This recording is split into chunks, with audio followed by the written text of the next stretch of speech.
Graduation বা masters degree পাশ করা ২৬-২৭ বছর বয়সী একজন যুবক বা যুবতীকে ১২ থেকে ১৫,০০০ টাকার বেতনে চাকরিতে যোগদান করতে হচ্ছে। আর লেখাপড়া না জানা ১০ কি ১২ বছর বয়সী একটা বাসের হেল্পার দৈনিক প্রায় ৪০০ থেকে ৫০০ টাকা, যা মাসে শেষে গিয়ে ১৪-১৫,০০০ টাকায় গিয়ে দাঁড়াচ্ছে।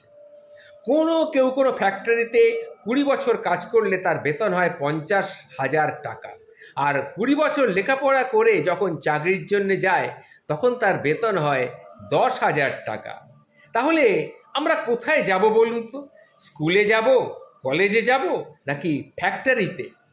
হাজার হাজার লক্ষ লক্ষ টাকা খরচ করে লেখাপড়া করে আজ শিক্ষিত মানুষগুলো পরিবারের, সমাজের এবং সবার কাছে শুধু অবহেলাই পাচ্ছে।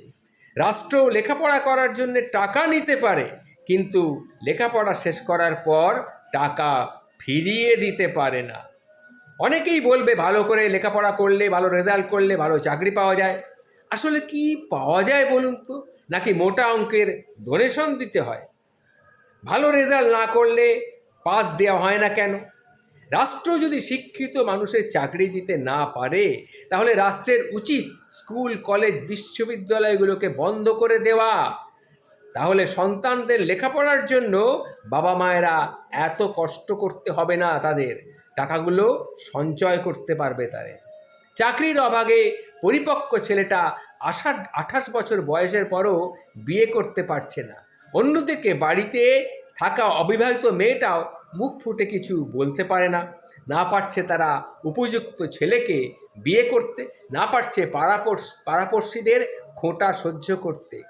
এক বুক নিঃশ্বাস ফেলে আফসোস করছে এই দেশে জন্ম নেওয়ার জন্যে। হায় রে, কি অভাগা দেশেই আমরা জন্মেছি, এটাই তাদের এখন চিন্তার বিষয় হয়ে দাঁড়িয়েছে। আমাদের অবস্থা আজ এমনই দাঁড়িয়েছে যেন গাধার দিকে তাকালে দেখতে পাই আমরা আমাদের নিজেদের প্রতিচ্ছবি।